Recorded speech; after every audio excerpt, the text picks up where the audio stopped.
Hello friends, welcome back to my channel. ഞാൻ ഇന്ന് നിങ്ങളുടെ മുമ്പിലേക്ക് കാണിക്കുന്നത് തക്കാളി കൃഷിയാണ്. ഗ്രോ ബാഗിനകത്ത് കൃഷി ചെയ്തിരിക്കുന്ന തക്കാളി ചെടിയാണ്.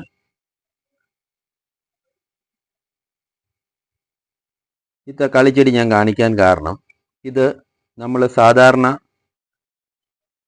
മേടിക്കുന്ന ഒരു തക്കാളി തൈ അല്ല ഇത്. ഇതിനൊരു പ്രത്യേകതയുള്ളത്, ഇത് ഗ്രാഫ്റ്റ് ചെയ്ത തക്കാളി തൈയാണ്. ഇതിൻ്റെ ചോട് കാണാമല്ലോ.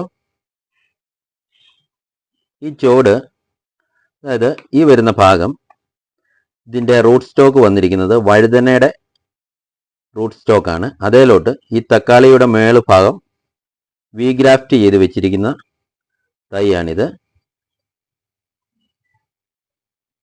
ഇങ്ങനെ ഉള്ള തക്കാളി ചെടിയുടെ ഒരു ഗുണം എന്തെന്ന് ചോദിച്ചാൽ, തക്കാളി ചെടിയിലെല്ലാം കാണുന്ന ഒരു രോഗമാണ് ഇത് വാട്ടിക്കളയുക. അത് ചെടികളെല്ലാം വാടിപ്പോവുക എന്നുള്ള ഒരു രോഗം. അത് ഇല്ലാതാക്കാൻ ഏറ്റവും നല്ല ഒരു മാർഗമാണ് ഇങ്ങനെ വഴുതന ചെടിയിലേക്ക് തക്കാളി തണ്ട് ഗ്രാഫ്റ്റ് ചെയ്ത് ഇതുപോലെ തൈകൾ ഉണ്ടാക്കിയെടുക്കുന്നത്. അതുപോലെ തന്നെ സാധാരണ തക്കാളി ചെടി നിൽക്കുന്നതിലുമൊക്കെ കൂടുതൽ വർഷം നമുക്ക് ഇതിൽ നിന്ന് ഫലം ലഭിക്കുകയും കൂടുതൽ വർഷം ഇത് കേട് കൂടാതെ നിൽക്കുകയും ചെയ്യും. ഇതുപോലെ ധാരാളം കായും ഇതിലുണ്ടാകും.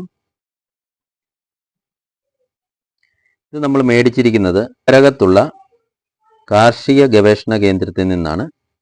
ഒരു തൈക്ക് 20 രൂപ നിരക്കിൽ നമ്മൾ മേടിച്ചിരിക്കുന്ന തക്കാളി തൈയാണ്.